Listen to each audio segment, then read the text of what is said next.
Howdy, fellow members of the Baywatch Nights Templar! Welcome to one of the most extensive behind-the-scenes looks at the hit beach sci-fi series, Baywatch Nights. And I can say that unironically, because there's next to no information about Baywatch Nights out there, and I've got some of their scripts. After years of wondering just how much of this show's confusion came from the writing, the editing, or bad translation, I can now say that it's all of that and more. I've managed to get my hands on the scripts for 9 episodes, one which I covered separately for the 8th Seal, and while it doesn't answer all of my questions, I've discovered some incredibly interesting little factoids that I'm stoked to share with you all. Unlike Baywatch Nights, I don't feel the need to prolong things here, so let's jump in. I apologize right now for how many times you're going to be hearing "in the script." Firstly, these are all autographed scripts, so that's pretty cool. I've got signatures from David Hasselhoff, Dorian Gregory, and Brooke Burns for some reason, despite the fact she wasn't even on Baywatch Nights. These scripts are guaranteed to have gone from their hands to mine, to live out their lives on my mantle next to photographs of my many dead girlfriends. Not every script contains a huge wealth of information, but they all add a piece to the giant jigsaw puzzle that is Baywatch Nights. And I know we're here for the insane Season 2 episodes, but the first one I'm gonna cover is for the singular Season 1 script I acquired. But I promise, it's a really good one. And not just because it's for the drag episode. Kind of a Drag is an episode that, more than any other Season 1 story, is very obviously chopped down, edited, and reshot, and not what was intended to be made at all. The best example of this is the fact they open with Mitch rescuing a lady named Cindy, only for him to be dating a woman named Cindy later in the episode, who is either the same character played by a different actress, or a separate second Cindy. But there's things like this all throughout the episode, which is why I was stoked to get my hands on a script. However, upon receiving it, I discovered that this was a very, very early version of the story. In fact, it's so early that it tells us about ideas they had for Baywatch Nights before they even started filming. This isn't just a script for Baywatch Nights, but it's the very first draft. That means the story is almost completely different, and let me tell you, it yielded some very interesting results. Not only are we taking a trip back in time for Baywatching Nights, but we're actually going beyond Season 1. And for a show with next to no information about it, what I was able to glean from this was absolute gold. This draft of Kind of a Drag is by David Braff, who is only credited with a story by in the final episode, with that script being credited to Len Jansen. The date here is February of 1995, and the season began airing in September of the same year. This was also the last episode aired before the mid-season retool, which added Donna and Griff to the cast. I don't have any other Season 1 scripts, so I can only guess, but I think they wrote the first half of the season before shooting began. Given that this was aired before their mid-season break and still included Destiny in it, I imagine they had to do a lot of re-scripting to take her out past her 4-episode run. Lending further credence to my theory that this was scripted way before they started filming the series, Lou's Club is not called Nights, it's called Lou's Blues. And the detective agency is called the Beachhead Detective Agency, and not located at the club at all. So at this stage, the show was called Baywatch Nights, but didn't even have the extremely tenuous reason for it to be called Baywatch Nights. This may have even been written before they changed it from Santa Monica Nights, or whatever the hell it was going by at the time, but whenever they added the cover page and cleaned it up, it obviously had the name Baywatch Nights. I'm unclear on the timeline. There was also apparently an idea at one point that they would have a parrot named Harlow, who I think they inherited from the first owner of the agency. Anyway, the Beachhead Detective Agency functions much the same as the Bride-Bee Agency, with one key difference. Mitch fucking hates Ryan. Like, loathes her completely. He makes this known at every possible opportunity. Ryan is the bane of his existence, and also, he has a hate boner for her. Mitch stops punching. "The problem is, we are no longer the masters of our domain," resumes punching. You may recall the primary reason I sank every penny of my life savings into your midlife fantasy of becoming a private eye was so that you and I could be in total control of our own destinies. The two of us, calling all the shots, answering to no one but each other, masters of our domain. So things didn't work out exactly as we planned. No, things didn't, did they? You're in denial again. I thought you'd accepted the fact that Ryan owns half the agency. I thought I had too. Turns out I was wrong. I've got nothing against Ryan personally. In fact, had we met under different conditions, we'd probably have been attracted to each other. Garner opens the door to the Beachhead Detective Agency. She has a lot of qualities I admire in a woman. She's smart, ambitious, not afraid to take chances. But I've made the mistake of getting involved with someone I worked with once before, and I don't intend to make the same mistake twice. Mitch and Garner enter. Ryan's on the phone. No matter how much she begs for it. Mitch greets her with a big, if somewhat insincere, smile. She sticks out her tongue and makes a face. As for me, I kept my sanity by focusing on what life would be like without Ryan. To top off Mitch punching himself in the dick repeatedly to prove he isn't attracted to Ryan, he's dating a woman named Suzanne in this episode, the Cindys of the script. I guess to be fair, Ryan equally hates Mitch and lifeguards in general, but there's less of a weird horniness to her insults. In addition to Ryan being lifeguardophobic, there's more references to Baywatch itself. There's Mitch alluding to his and Stephanie's workplace relationship, and there's a scene of him lifeguarding as a sub for a sick CJ. They seem to act like Mitch is phasing lifeguarding out of his life, perhaps hinting that Hasselhoff wanted to slowly leave the parent show to continue his detective adventures. Hilariously though, even before season 1 had begun, apparently Mitch had already given up on Baywatch Nights. Lifeguarding is where it's at! Let's face it, things aren't working out the way I planned. In all the years we've been friends, I've never known you to back down from a challenge, no matter what the odds. Working with Ryan isn't a challenge. It's cruel and unusual punishment. Life's too short. Why should I put up with her when I have this?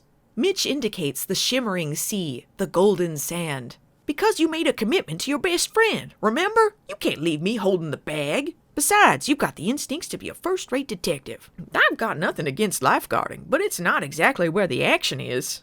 A pair of bikini-clad joggers pass by and wave to Mitch. That depends on what kind of action you're looking for. As the joggers approach a jetty, a surfer comes up from the rocks and waves his arms excitedly, calling to Mitch. Hey dude, you better get over here. There's like a dead body washed up on the rocks. Anyway, you might recall that this is an episode about a drag queen serial killer.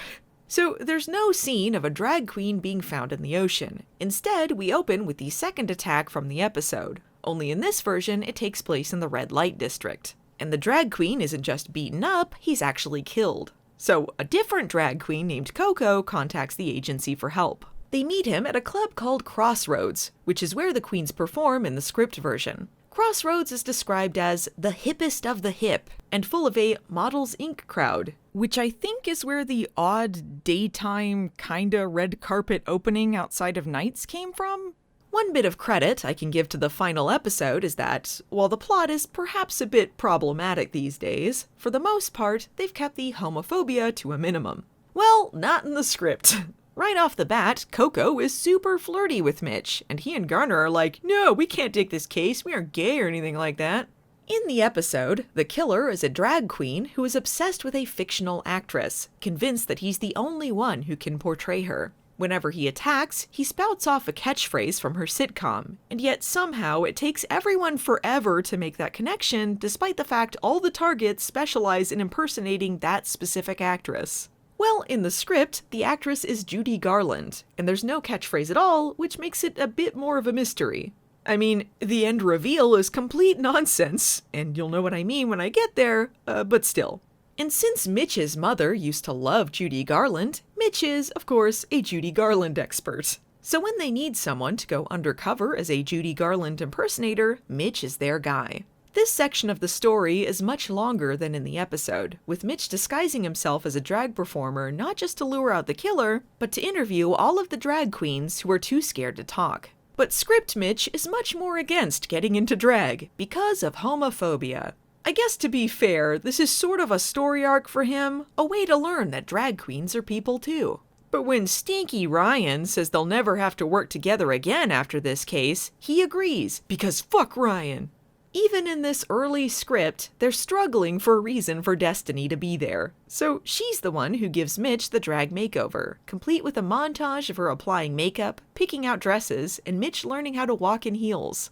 By the end of the montage, the transformation is complete, and we pick up Mitch walking down the Strand, dressed in drag like Dustin Hoffman coming out in Tootsie. Destiny starts upstairs as Mitch disrobes and puts on the dress. He sees himself in the mirror. Not bad. He pulls up the hem of the dress, tucks in the waist, stuffs a couple of dish towels on top. As you can see, this is more than just a physical transformation for Mitch. The lifeguard doth protest too much, methinks. Garner doesn't even recognize Mitch later, as he too thinks he's a sexy lady. Yes, even in drag, Hasselhoff is a god among men. Every single one of the drag performers is horny for him. The performers ad-lib greetings and breathy asides about his wholesome good looks. And just like in the episode, Mitch's date walks in while he's in drag, gets upset, and leaves. But it makes slightly more sense in the Suzanne version, because unlike Cindy, she didn't have any lines earlier saying Mitch should get in touch with his feminine side. Suzanne shows up again at the end because Destiny explains the situation to her, but she remains homophobic and puts Mitch in the friend zone. So Mitch isn't dressed as Judy Garland at first, instead given an original drag persona. You know, so he can really get into the part. He needs to fully develop his new aura before we can proceed to the next level. Mitch then starts to talk to the camera? At this point, all I could think of was how lucky I was that Hobie was spending the week back in Ohio with his mother. Life is confusing enough to a kid going through puberty. This might have been too much for him to handle. I'm not sure if this line is implying that he thinks his own son will be attracted to him, so I'll just leave that there. I assumed when Mitch did this in the pitch pilot, it was just to sell the product to investors. But it kinda sounds like this was something they were considering continuing into the show itself. I, for one, am glad it wasn't. The climax of the final episode is only the end of Act 2 in this draft, where a man named Ted attempts to grab one of the performers and there's a long chase after him. They end up at a fish market and Ryan slips on some of said fish before Mitch tackles Ted into a tub of squid. But Ted was actually hired by the performers' parents to rescue their wayward son from a life of decadence and depravity. This all ties into Mitch's journey of understanding, bonding with the son and realizing that it's okay to be gay, and the real enemy is supernatural sea monsters. Then, Mitch is hilariously attacked while taking a piss, which I really think they should have kept in the episode. Close on Mitch. He's just finished a strenuous pee and is clumsily putting his costume back on. Suddenly, the stall door swings open, and before he can react, the assailant has a fishnet stocking around his throat. But it turns out the guy who strangled him nearly to death wasn't the murderer. It was another guy trying to prove that the killer was framing him. But I just think he did the opposite of what a non-killer does. Then Coco is killed, Garner goes undercover as Whoopi, and Ryan is once again taken captive by a bad guy.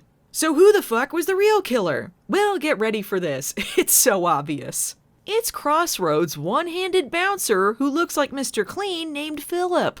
And I'm not fucking kidding you, he attaches a weed whacker to his stump for a fight scene. And I have no fucking idea what I just read. But somehow it gets even more insane. Ryan shoots Philip, saving Mitch from a weed whacker death, and here's where we get his motive. The one thing I still don't understand is why Philip would want to kill Violet in the first place. Another angle, we see Philip, his shoulder heavily bandaged, being let out the front door by a pair of uniformed cops. I say we let the DA worry about that. Fuck you, audience! We don't need to know why things happen. Guys, I was so mad, but also they should have filmed this as is because it's perfect. Oh, right, the kid whose parents don't understand him does a touching performance and his parents cry, and somehow Mitch is credited for this moment. Genius. Okay, but we want to talk about season 2. Sure, weed whacker bouncers are all well and good, but we want the really crazy stuff. So let me tell you what I discovered about Baywatch Nights X-Files edition, because there are some doozies here. We'll start with Possessed!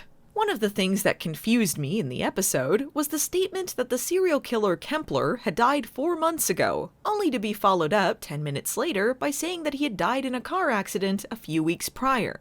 I wasn't sure if one of the lines had maybe been a fumble by the actor that they just left in, but no, it's just written inconsistently. Also, Richard Kempler was originally called Pee Wee Kempler, and I wish they'd left that in because that's hilarious. Also, I got a good chuckle out of this typo too. Regan leans close, kisses Regan without closing his eyes. The attack by the possessed Donna on the hitchhiker at the park was originally a little saucier, with her taking off his pants. But Baywatch Nights said, no guy stuff, only Donna may be seen in her underwear. Also, she's possessed by a guy, and we don't want the serial killer ghost to seem too gay. The way in which Donna is possessed is left very vague, only saying she was in contact with Kempler's blood at the accident and leaving the audience to assume this is something serial killer blood just does.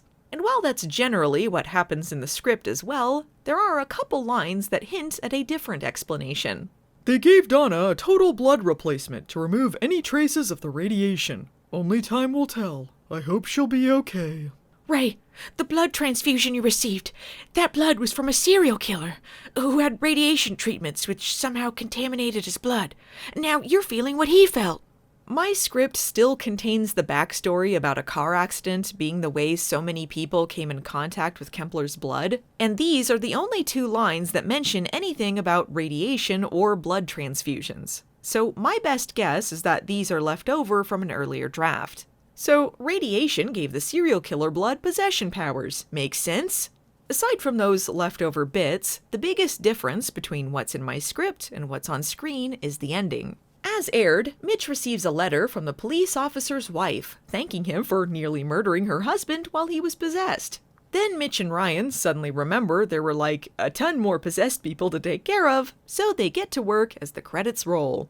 Well, the script takes more of a comedy stance, with Ryan making fun of Mitch's temporary deafness that happened while he was, saving her life and all. Neither Donna's story nor Dr. Block's tragic tale of his wife's murder are followed up on in either version, so pretty cool all around. Frozen out of time! This is the Viking episode, in case you need a reminder, and it was originally called Icon. As I surmised, the 2 minutes of stock footage / redundant voiceover at the beginning of the episode is not in the script and simply there to fill time. In fact, the first dialogue actually in the script isn't said until about 4 minutes into the episode. Plus, there's additional footage of Mitch's car added in with yet more voiceover to pad the runtime. In a rare instance of the editing actually saving something rather than making things more confusing, as scripted, Teague giddily tells Mitch and Ryan, "You're going to love this," after one of the Vikings has reanimated and violently flung a bunch of scientists around. One of the characters I really wanted to know more about was Dr. Lancaster, who was portrayed as very important with a deeper connection to Ryan and Mitch, only to abruptly write him out in the middle of the episode, never to be mentioned again. Lancaster, wearing a white lab coat over his vested suit, steps from the darkness. He returns other artifacts to the table, his bearing much more than mere scientist. He is authority, control, power. I'm familiar with you both, along with the assistance you've been giving Teague, the proclivity you have for achieving results. You in your way, he in his. The gift you have in achieving results, your persistence, his arrogance, unbeatable. I hope Edward Molehair added the part about his arrogance. Okay, so, obviously, they made him seem more important because he was on Knight Rider with Hasselhoff. But it came off really weird to me that he barely did anything with Hasselhoff at all, and regardless of who was playing him, why was this character even here? I just sort of assumed Edward Molehair had to leave the shoot and they hastily wrote him out with a phone call, but no, that's just how it's written. Maybe they had the idea that he'd be recurring, but this is Baywatch Nights, so I kind of doubt it. I also don't get the added importance they gave to a character simply called Lab Technician, who I assumed got more lines to cover for Edward Molehair's absence, but he also takes some of Ryan's story? As written, Ryan sees the humanity in the second Viking, knowing he's confused and urging everyone to protect him. But in the episode, Lab Technician says this, while Ryan just cowers. Like, why? And now that I know Lancaster was just scripted to leave that way, I'm even more baffled as to why Lab Technician had such copious amounts of screen time in comparison. It's possible in an earlier draft, Lab Technician was Lancaster, but if that's the case, I'm really confused as to why they didn't give him a name with his newfound importance. They even took out the part where he runs away like a coward, only to be murdered by the first Viking. I guess they were like, no, Lab Technician is a hero! Then comes this bullshit. The first Viking marches forward, bellows his challenge, waving his short sword as he grabs Ryan by the hair, claiming her as his prize. To prove she is his possession, the first Viking reaches around, grabs a fistful of her neckline, tears her blouse away. I'm not sure if we were saved by the Baywatch Nights team coming to their senses, TV censors, or David Hasselhoff's insistence that on Baywatch Nights they wear clothes. But Ryan losing her shirt is sadly a recurring theme in these scripts. But really, what everyone remembers about this episode is the infamous ending, where Mitch shoots a flaming arrow at a Viking funeral pyre while screaming, Valhalla! And I'm sure you're wondering about that, and no, it's not in the script, and whoever decided on changing it is a genius. I hope it was Hasselhoff getting bored and just going, let's wrap it up, Valhalla!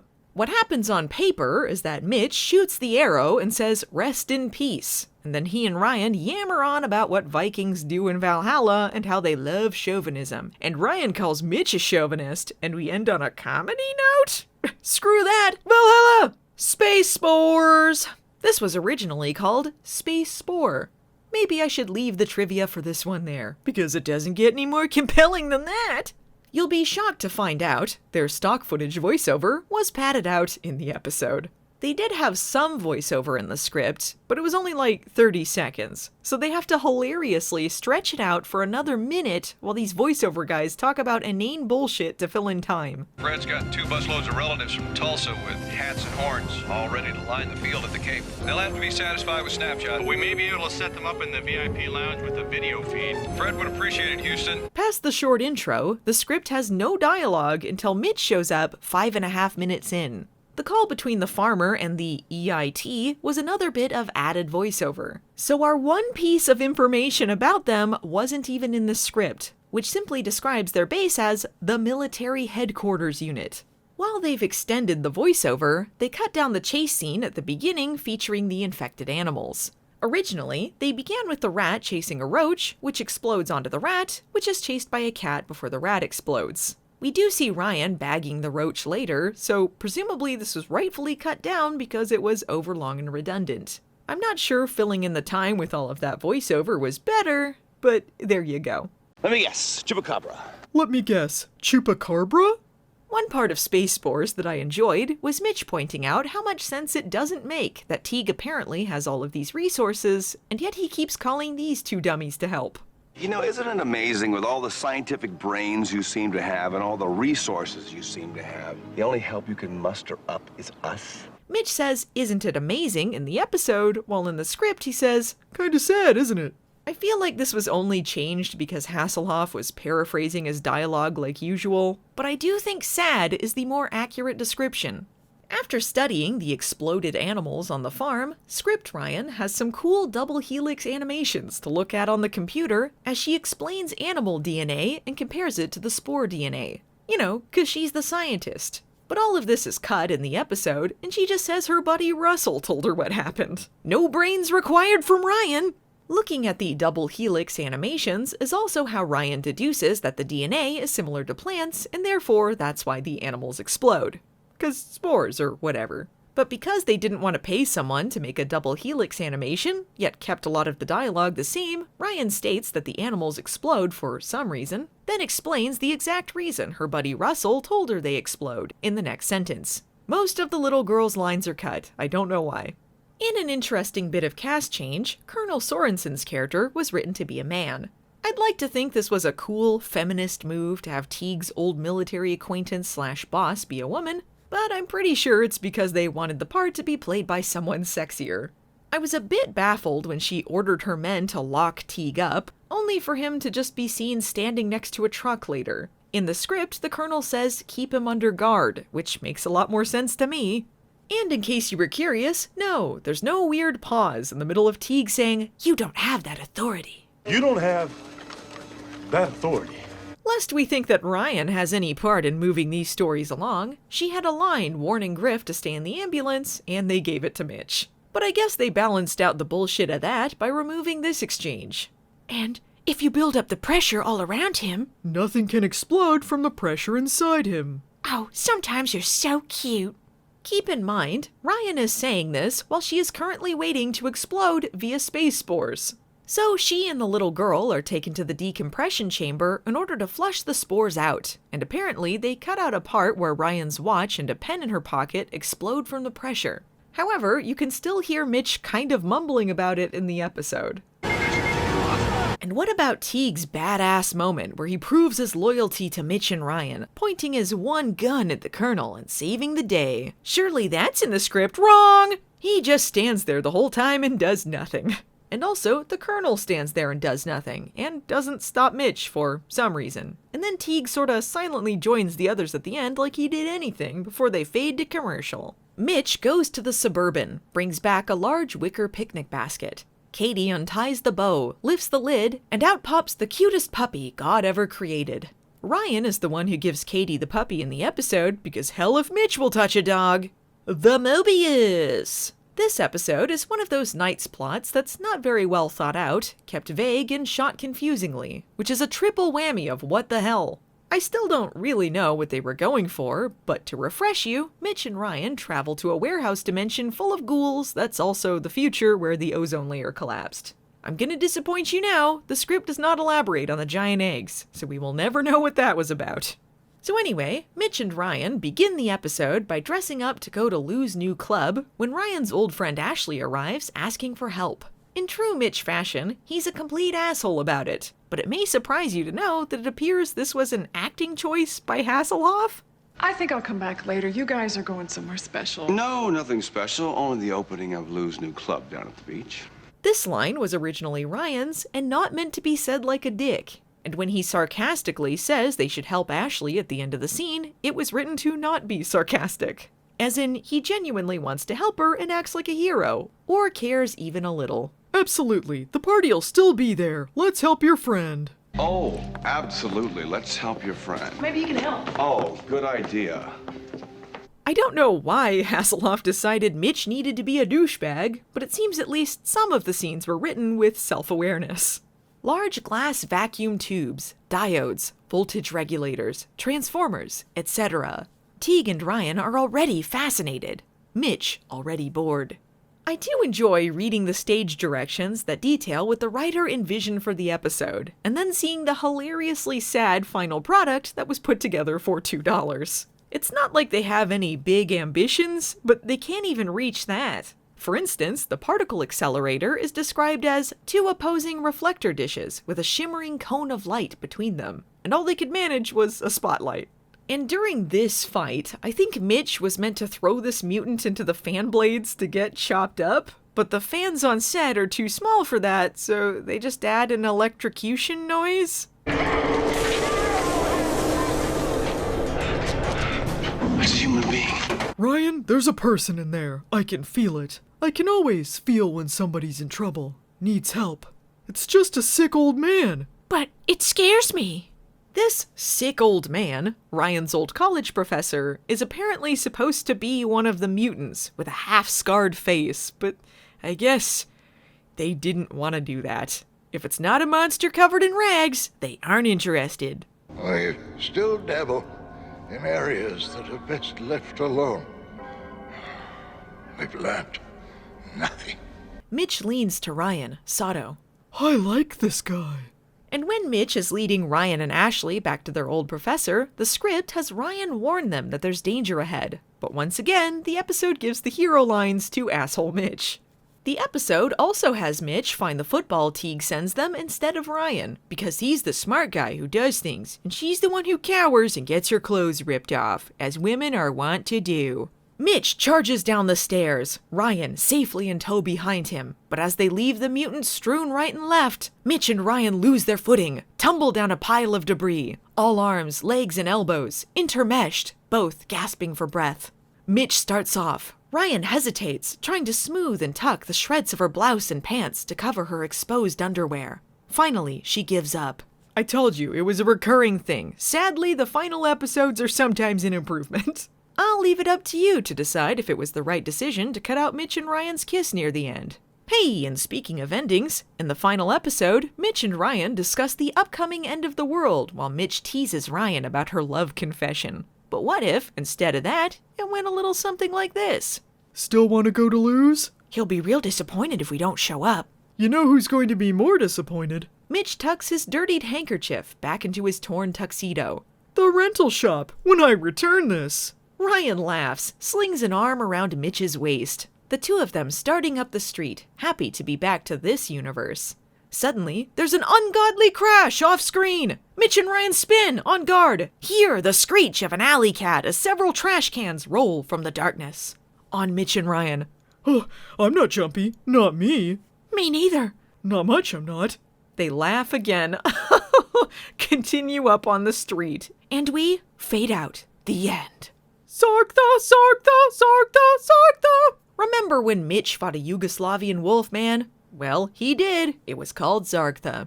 Do you want to talk about names? Because it got like a huge section on names here for some reason, so you're getting it. I was a little confused about what to call the teen Mitch meet since his name was inconsistently pronounced in the episode, and IMDb credits him as Teen Lily because the actor was on Teen Wolf. In the script, it's spelled Lily, and it's an odd choice, but I guess that's purposeful. One of them is Lily, not his name, just what he's called. Oh yeah, and his friend who's immediately killed is named Alex. So, R.I.P. Alex. Detective Deadman is called Sam Spears in the script, and in Night Whispers, the same actor plays Detective Chorus. So apparently this is intended to be a different character, but I am unclear on if his character in Ascension is supposed to be the guy who died, this guy, or a third unnamed detective. And amusingly, we also get a name for the Zarktha? Yeah, the script calls him Khan. Like, just a little trivia tidbit thrown into the stage directions. This is never said on screen, nor do they ever really explore the idea that this wolf man is also a person, so I found this surprising. I don't know if Maurice Hurley thought it would be dumb to call him a Zarktha throughout the script, but Khan is also a weird name, so it's basically a lateral move. In a bit of cut dialogue, Lily says that he can tell who's going to die, and I wasn't sure if this was supposed to be a power he has, or just like, he's good at guessing. Could go either way in this show. His friend Teen Billy was written as a boy, and when the two of them run from the Zarktha, Sydney gets in her car to search for them instead of disappearing until she talks to Mitch later in the episode. In fact, I think a lot of the stuff chopped out of the episode does a disservice to her character, because basically all of her backstory or moments of empathy are stripped away. She has a whole monologue explaining how she got involved with helping street kids and why she's so determined to stop anyone else from dying. This leads into a Mitch monologue about how he got involved with lifeguarding because his best friend Derek drowned when he was 12 and a lifeguard rescued him. There's even some cut dialogue later where Mitch talks about Hobie, his often unmentioned 16-year-old boy. But what if, instead of that character crap, they had nothing? It's not like the episode was edited really tight or anything. They could have cut out a couple minutes of endless walking through hallways to keep this. I only see 2 sets of prints. Don't you think that's weird? The sand will fool you. Makes things look different. You can't trust tracks in the sand. Well, when it comes to sand, no one's going to argue with you. During Mitch and Ryan's investigation of Teen Billy's murder, they randomly cut to a shot of Ryan pulling dog hair out of her pocket, despite the fact they never established that she had found any dog hair to begin with. Well, I figured out that this was actually a reverse shot of what was intended to be inserted into a later part of the scene, when she asked Detective Spears if she can keep the dog hair. But as scripted, they were supposed to talk to Detective Spears before they investigate the dog tracks, which is where we see the aforementioned reverse shot of the dog hair. I don't know why they rearranged the scene in this way, because all that did was create more work for them trying to edit around the swap. I guess I should mention that basically every one of these episodes chops up and rearranges scenes like this, and often for no reason. But this one is particularly nonsense. There's a befuddling section of dialogue here where they discuss if an attack dog could be the culprit. And Mitch says it wasn't an attack dog, but maybe it was an attack dog. If this was an attack dog, well, he'd bite everyone who was in his path. There'd be attacks all over the city, day and night. You got a theory, lifeguard? Navy SEALs will use trained attack dogs. I was fairly certain this was a result of Hasselhoff fudging the dialogue again, but it's nice to be proven right, because in the script, he's supposed to say wild dog the first time. When Mitch and Sydney are on the search for teen Lily, they're supposed to be driving through a bad neighborhood, to show what these homeless kids are going through. And you can see just a bit of this in the episode, but for some reason, Maurice Hurley has decided the streets are full of homeless, creepy goth kids? They see groups of kids. Goths, kids dressed like ghouls, white faces, black clothing. All of this culminates in the Zargtha chase in the abandoned building. And let me tell ya, there were some serious failures here vis-a-vis editing or establishing things. There was the moment, of course, where they forgot to add in a scream when a kid is being killed.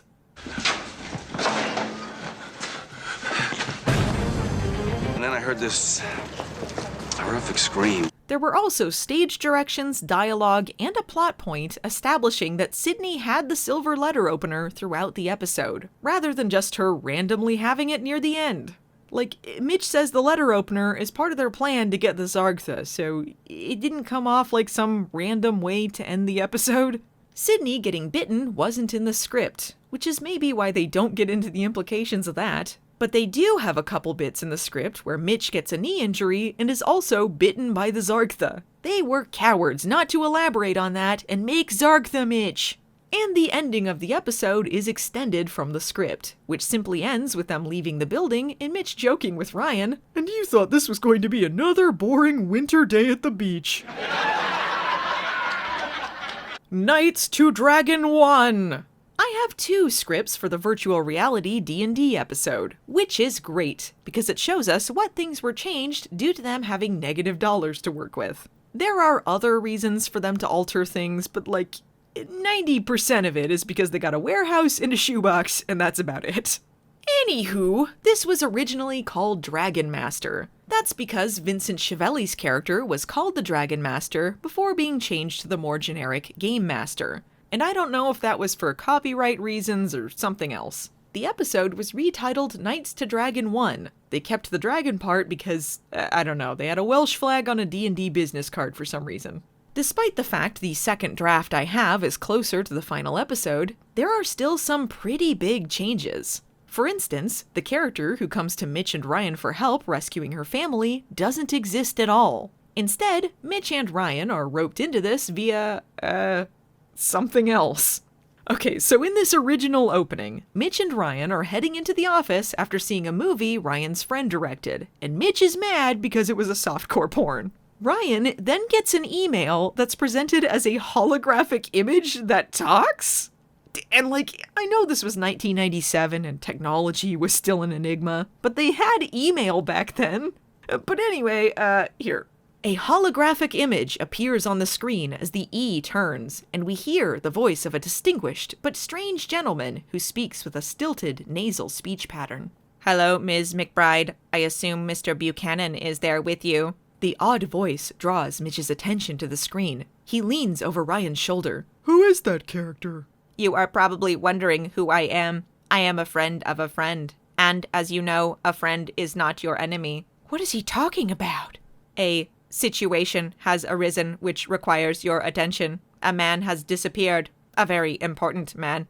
With good and valid reason, we believe him in danger. If you choose to help, the address where you are to begin your search is on the screen. Goodbye, Ms. McBride. Mr. Buchanan. The email concludes. The screen goes blank. Mitch, this is crazy. I know. Teague? Maybe. Probably.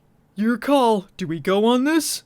Ryan holds an imaginary coin in the air, calls one side versus the other. Accept or ignore. Ryan flips the imaginary coin, catches it, peeks and grins. Let's go. What the fuck was that? I don't know. I just don't know. I guess they rightly realized that the script was extremely confusing, which is why they added the daughter character to give a long exposition dump about her dad being a hardcore rich gamer guy. Because none of that is in the script. We don't know who this email guy was, why the guy they're looking for is important. There's not even anything about games before they enter the warehouse. Mitch and Ryan simply go in blind, because this unhelpfully vague email was just so enticing, I guess. And neither one of them seems to think the email being a hologram was weird, so I guess that's just how they work in the Baywatch Nights universe. That's where you lose me. I was never into games. I even hated Monopoly. Mitch starts out the way they came. Ah, but while you were sitting in the sunshine, the world's sunshine is playing CD-ROM games. Ah, the world's sunshine is playing CD-ROM games. That sure is a thing that was written. Since Mitch and Ryan weren't given the backstory by the daughter, they slowly discover that it's a game, and Ryan just really likes playing games, while Mitch bitches about it. There's less repetitious dialogue about being in the computer or how this whole thing works, so I guess there's that. Most of the time is instead filled in with more bitching. Can I ask one thing? No. Alright, then I won't. But I'll tell you something. You can't always say it's my fault, Mitch, because it's not always my fault. Most of the time, it's your fault.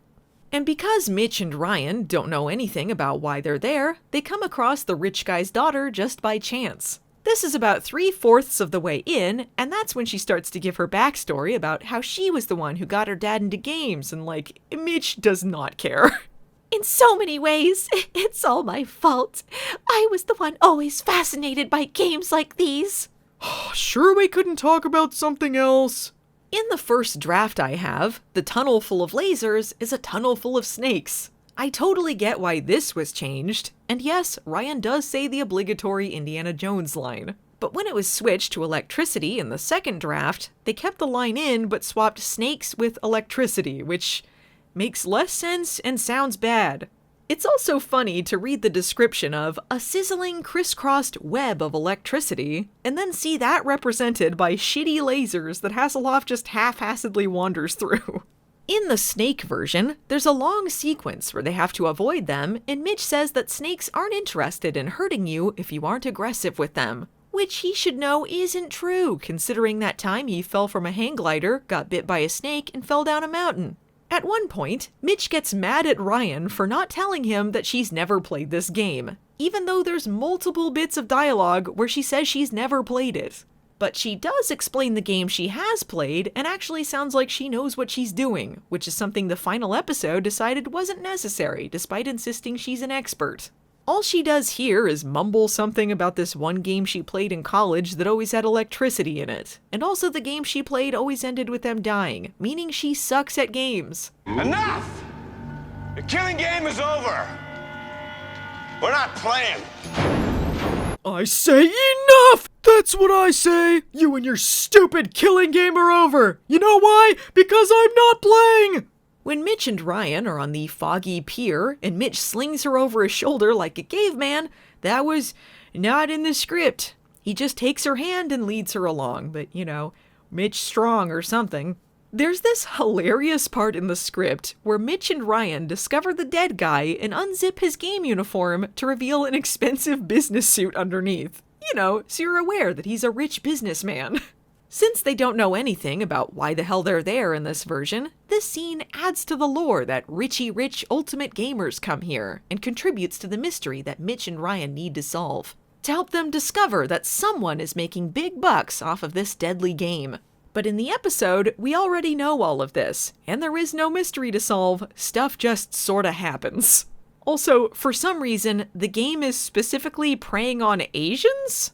Mitch, lots and lots of very wealthy people, especially wealthy Asian people, are very big on number 1, gambling, and number 2, becoming bored with simply making and having money. This is a big, mildly racist swing for Ryan to take, considering this is the only Asian person they encounter in this episode that isn't a game character, and also this is never brought up again because it's not the case here. I just don't know why this dialogue was included. It was in both drafts. And instead of being scared, Ryan is just like, wow, cool game, after seeing that dead rich Asian man. It is exciting, the same way it was always such a kick back in college. You couldn't quit. It's the rules. You either win or lose, but there's no withdrawing or changing your mind. Great, it'll be a hell of a story. Once upon a time, you lived in a CD-ROM game. I feel really bad for James Liu, not only because he had to be a corpse, but I'm fairly certain he's playing all of the monsters they encounter that have stupid things on their faces. Apparently, this character is a monkey man thief, whatever that means. But we do get another Asian guy in the cast with an uncredited Gerald Okamura, who wasn't in either script, but at one point, Mitch gets him to charge at his denim jacket, and I think this is a reference to an earlier draft where they encounter a giant bull? Is he supposed to be the bull? I'm not sure how they thought they were going to pull this one off, nor the second draft that changes it to 3 faceless horned kelp monsters. And this next description is both amazing and stupid, which I'm very into. A huge form moves toward them from the depths of the shadows. A form half human, half animal, to be determined by combining available special costume rentals. We shall call it an Eeble. Moving with Mitch as he circles the Eeble, a massive structure of muscle combining the partial armor of a gladiator with the black hooded head of an executioner. In one hand, a net, the other a trident. And then, guess what happens? As Mitch disappears into the darkness, Ryan and Gwen react as the chattering sounds move closer, closer. Suddenly, gnarled semi-animal hands rise from the mist, clutch at them, scratching, clawing, tearing at their clothes. Ryan and Gwen do their best to keep the snarling, groping, animal-like hands from doing any greater damage than shredding their clothes. And yet again, we have a different ending. Whereas in the final episode, Mitch and Ryan return to the warehouse alone, in the script, they lead a SWAT team inside and find the place empty. The SWAT team thinks they're a couple of idiots. The end. It had to be real, yet it's gone, like it never was real. Well, who cares? Who's to judge what's real and what's unreal? Not me. And you know why? 'Cause I hate games. Now, more than ever. The Servant. Of all of the scripts I've procured, I think this one made it the clearest as to what the hell the episode's intentions were. And even then, it's a giant question mark. I'd even go so far to say that, astoundingly, almost all of the plot-relevant details were either cut out of the episode or only included in the stage directions. You wouldn't think a story about a mummy would be that confusing, but folks, this was difficult to decipher. And now that I have more knowledge about it, I'm perhaps more confused than ever as to why they made the choices they did. This script was both a blessing and a curse. A mummy's curse. So I have 2 drafts of this one as well, and the later draft has Griff no longer in script written prominently on the front. I mentioned this in my 8th Seal review, as Griff was also in that script, but apparently when these were written, they were expecting Griff to stick around. He had the least to do in the 8th Seal, but neither of the episodes lost anything by removing him. He was Griff. More shocking reveals, but the prominent use of a warehouse in the back end of the season was a cost-saving measure. In the earlier draft of this episode, there isn't even a warehouse at all, with the bulk of the action taking place at the Rich Widow's beach house. This explains the random-ass warehouse shower scene, because it was originally written to take place in a house, and they just decided there would be a shower in a warehouse, because they had to have a shower scene. In the first draft, the shower scene actually ends with her getting chucked off of a balcony and dying, and the mummy leaves after fulfilling the curse, as opposed to the episode, where it tosses her aside and just leaves for no reason. This explains why the woman just disappears from the episode, though, despite the fact our heroes started investigating this to protect her. The beach house is described as large and expensive, which is why they knew by the time they'd redrafted it that there was no chance in hell they were going to film in one. As for the mummy, well, he too is a victim of budget saving, with a much more creepy description than we see on screen. The chauffeur shields his eyes from a blinding flash of lightning, which reveals directly behind him a tall, gaunt, bald figure. A man-thing with a face of strange, parched, linen-like skin, wearing only a linen breechcloth, tattered and yellowed with age. His skin dry and dusty, blackened as if burned. They could do a whole-body makeup/prosthetic for the mummy, or they could just cover a guy in rags and call it a day. The fight between the chauffeur and the man-thing was another, more expensive venture initially, with the two of them fighting throughout the beach house and eventually falling off of a balcony onto some rocks by the ocean. Not that finding out someone was shot a million times and walking away would be normal or anything, but wondering how someone escaped falling off of a balcony onto some rocks unscathed is a much more intriguing question than, how does a bullet fall out of somebody?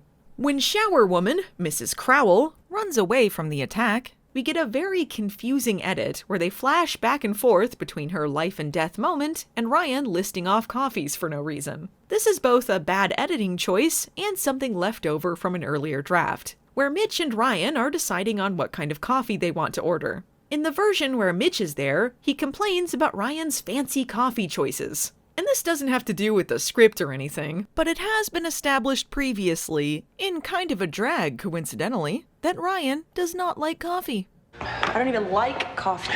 When Mrs. Crowell arrives at the agency in the script, Teague is not with her. In the episode, she states that she wants them to solve her own murder and does not elaborate, which is a really weird thing to not come back to.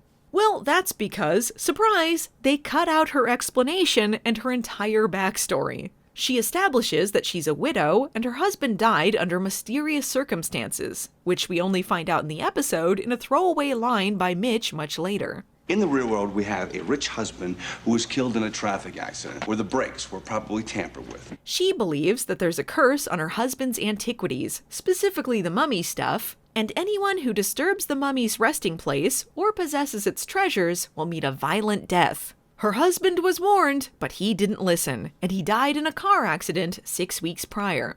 But what if, instead of saying all that, she just said, "I want you to solve my murder," and nothing else? And then later, Mitch is like, "Hey, I think that lady's husband's death, oh, by the way, she had a husband and he died, was no accident." Interestingly, in the second draft, the backstory about the mummy expedition and the curse is given to Teague later, which is what happens in the final episode, but they don't include Mrs. Crowell asking the agency to solve her own murder, meaning the final episode is an amalgamation of the two scripts. And when Teague mentions the cursed expedition to Ryan, they never explain the connection between that and Mrs. Crowell because they've removed the story about how she got her antiquities in the first place, nor do they even pay lip service to the fact Mrs. Crowell is cursed at all.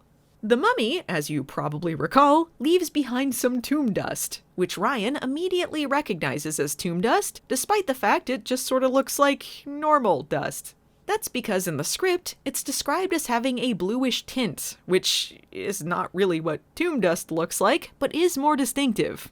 Additionally, it would be more strange and noticeable in a beach house than a warehouse, which is where it was originally written to be found.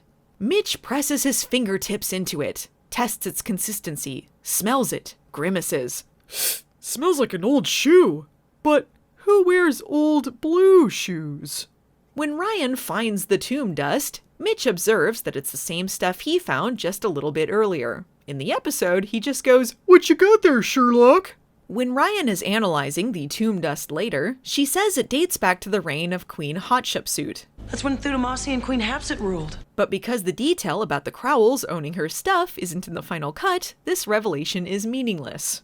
With this scene in particular, by following the two drafts of the script to the end product on screen, I witnessed the hilarious evolution of Mitch's character from someone you might want to watch in a show to the jerk-ass we all know and love. So in the first version, Teague is not in the scene, and Mitch is very interested and involved in the mummy conversation. In the second draft, Teague is there, and Mitch is mildly asshole-ish. In the episode, most of Mitch's lines are given to Teague, and Mitch just bullshits about fish until he can leave. Uh-oh, this one's getting really fat. There's also some cut lines where it's explained that certain mummies were buried with their servants, believing they would guard them in the afterlife. This would explain the title, The Servant, although I guess if you watch the episode and fill in the blanks with your own plot, you could come to that conclusion.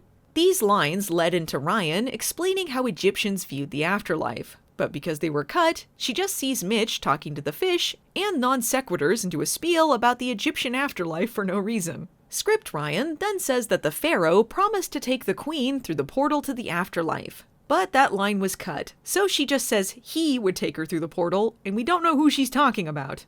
He would personally take her through the portal. When Ryan goes to meet with the insurance expert, Dr. Kassan, the first draft includes Mitch, and the second draft gives all of Mitch's lines to Ryan. Kassan is described as very different than Eric Avari, with a French accent and resembling a young Omar Sharif circa Lawrence. Also, apparently he's like immortal, and he's supposed to be in the picture from the original Cursed Expedition in 1923. He's the Arab in the 1923 black and white photo, though neither Mitch nor Ryan recognizes him.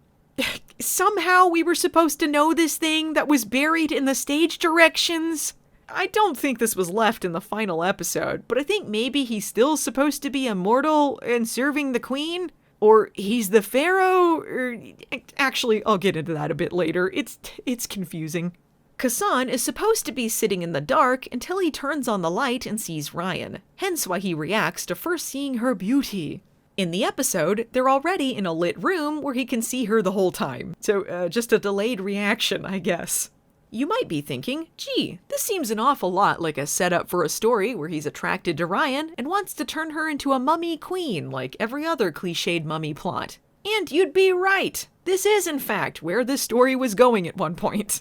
Instead of him creepily hitting on her and the episode leaving it sort of vague as to what that was all about, Ryan is instead really charmed by this guy and kind of into it. Mitch, of course, is a jealous pee-pee pants. From the way Ryan reacts to him, he radiates an intense masculine presence. Mitch just finds him irritating. Mitch looks from Anton to Ryan, instinctively irritated by Anton's old-world manner as Ryan is charmed by it. Ryan even says she has a feeling she's met Kassan before, and he responds, perhaps in another life, setting up the reveal that he wants to make her a mummy queen, or she's the queen reincarnated, or, whatever. It would have made more sense if the final episode went with this, instead of him capturing Ryan for no reason at all. While this creepy flirtation is going on, Mitch investigates Kassan's place and discovers the guys working behind the wall that come the fuck out of nowhere late into the episode. It would have been nice for them to give us anything to go by at all with that, and while the script gives us a little more, I'm still very, very lost. While Mitch finds these guys behind the wall, the scene is intercut with Kassan talking to Ryan about ancient Egyptian artisans. And when Ryan reveals that the gold came from Sacramento and not Egypt, this tells us that the wall guys made the artifacts to replace the original ones, which Mitch also explains to Ryan when they leave. Therefore, Kassan is stealing the real artifacts to lead the mummy queen into the afterlife, which is nothing I ever fucking got from the episode. Watching it back after reading the scripts, there are pieces of what they were going for in there, but the way it's presented is so vague and muddled as to make it incomprehensible. And even knowing that the wall guys are supposed to be skilled in the art of ancient Egyptian craftsmanship, that still doesn't explain why they're behind a wall, why it looks like ancient Egypt in there, and why they never react to things. They don't explain it in the script or in the episode. Fuck you, that's why. You'd also never know from the episode that this Jasper cat is important, and while the script makes it more prominent, there's a whole bunch of stuff I completely missed because they just skim over it. Why does Kassan react to seeing this? Since Jasper can't be phonied, they surmise that the mummy keeps showing up to try and get it, as opposed to the mummy just appearing for some reason, sometimes. In the episode, Ryan mentions this bit about Jasper not being able to be faked, and says she wants to see how Kassan will react to that, but we don't know why it matters. Mitch brings the cat with him to bargain for Ryan in the script, and apparently it contains the mummy queen's soul, but in the final show, we just sorta see it sitting around during the ritual. Keep in mind, this was still an important plot point that Kassan needed this for the ritual and couldn't fake it. They just didn't bother going into it much. In the version of the story where Mrs. Crowell dies, Mitch goes to investigate the scene of her murder and warns Ryan not to go after Kassan, but she ignores him and calls Griff to go investigate with her. In the episode, Mitch just fucks off because he thinks mummies are stupid. He says Mrs. Crowell is safe in Teague's hands, and then we cut to a scene of Teague with Ryan where Teague is not protecting Mrs. Crowell. Then Ryan decides to go confront Kassan alone for no reason. We like to make jokes about Griff being so meaningless that all of his lines might as well have been "I'm Griff." And just to prove my point, here's some of his great dialogue that we missed out on. Now, if one is a sarcophagus, and two are a sarcophagi, how come when we eat asparagus, it's not called asparagi? he was Griff.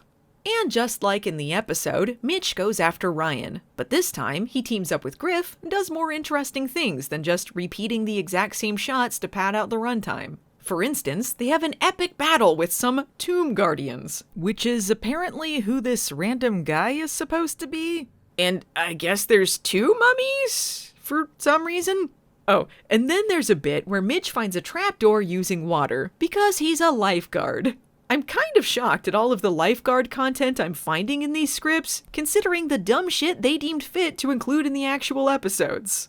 At one point in the second draft, Kassan uses, some wind powers on Mitch.